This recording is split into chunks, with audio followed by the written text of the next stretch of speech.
¿Qué tal amigos? Continuamos con nuestro curso de índices bursátiles y en este segundo capítulo hablaremos del índice Standard & Poor's 500. Pero para comenzar, ¿qué es un índice bursátil? Bueno, es un registro estadístico compuesto usualmente de un número de acciones que trata de reflejar las variaciones de valor o rentabilidades promedio de las acciones que lo componen. Básicamente, cuando una persona suele decir oye, la bolsa subió el día de ayer, lo que está haciendo referencia es que el índice bursátil de esa bolsa subió el día de ayer. Ese índice bursátil es como una muestra representativa de la bolsa, pero no es necesariamente que toda la bolsa subió o que todas las acciones subieron, no necesariamente, pero el índice está compuesto de un número de acciones importantes de esa bolsa.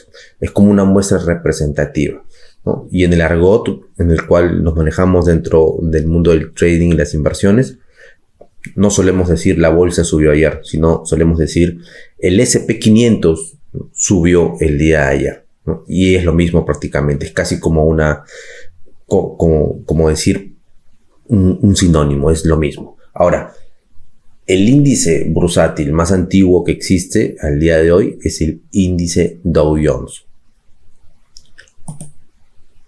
Pero hablemos del S&P 500, hablemos del Standard & Poor's 500. ¿Sí? Es uno de los índices más importantes de los Estados Unidos. Y al día de hoy es el índice más representativo de la situación real del mercado en el mundo.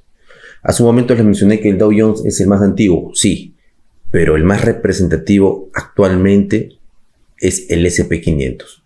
Se basa en la capitalización bursátil de 500 empresas, de las 500 empresas más grandes que cotizan en las bolsas de Estados Unidos. Estamos hablando de la bolsa de New York, el NYSE o Nasdaq. Y captura aproximadamente el 80% de toda la capitalización del mercado en Estados Unidos. ¿Qué es la capitalización bursátil? Bueno, la capitalización bursátil es el valor que tiene una empresa en bolsa y se calcula multiplicando el precio de la acción en el mercado actualmente por el número de acciones que tiene la empresa en circulación.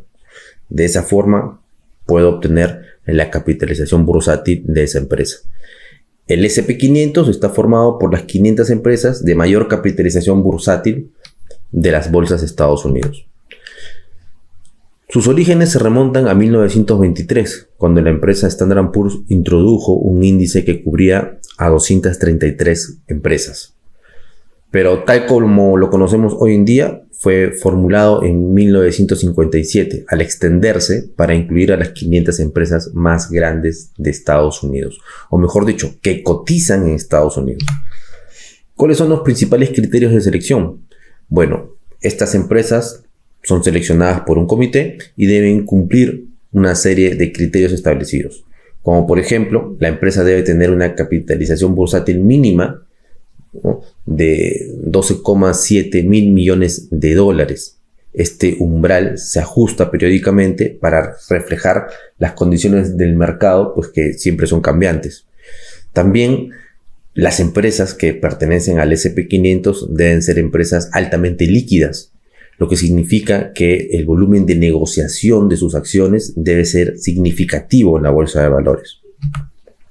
También debe haber cierta flotación de acciones. Al menos el 50% de las acciones de la empresa deben estar disponibles para el público, es decir, flotación pública, disponibles para el público en general. Luego, los resultados financieros, ¿no? La empresa debe haber reportado ganancias positivas en sus últimos 4 trimestres consecutivos, tanto en términos de los resultados operativos consolidados como a nivel individual. Y la empresa debe estar domiciliada en Estados Unidos. Esto significa que debe estar registrada y tener operaciones en Estados Unidos.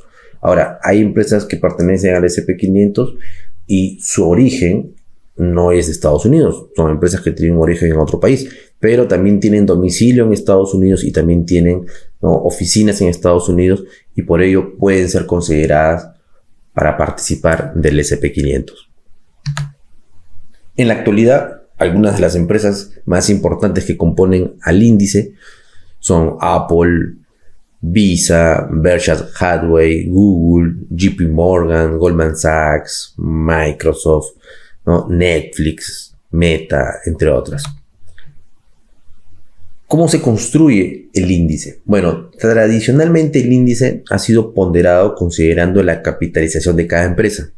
O sea, los movimientos de los precios de acciones de empresas con mayores capitalizaciones de mercado poseen una influencia mayor en el índice.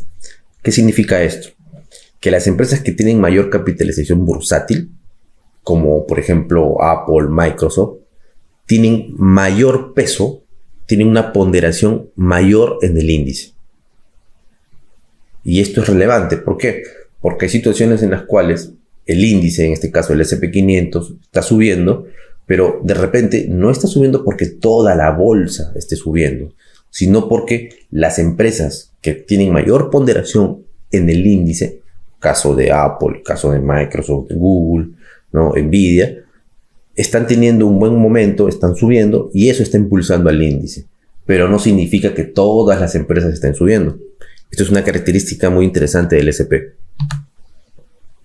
Y aquí vemos cuáles son las principales empresas que componen al S&P 500 al día de hoy. Teniendo en cuenta que la capitalización de mercado o capitalización de bursátil la podemos ver aquí, ¿no? La empresa de mayor capitalización y que más peso tiene en el índice es Apple. Luego le siguen Microsoft, Nvidia, Alphabet, ¿no? Google, tipo A, tipo C, Amazon, Meta, Berkshire Hathaway, Eli Company, Broadcom, Tesla, JP Morgan, Walmart y seguimos bajando. El mantenimiento. Para mantener consistente al S&P 500 a lo largo del tiempo, el índice es ajustado para tener en cuenta las decisiones que toman las empresas que afectan a la capitalización de mercado. Como por ejemplo, si una empresa decide emitir nuevas acciones o pagar dividendos o fusiones con nuevas empresas. Todo esto se va a tener en consideración para el índice.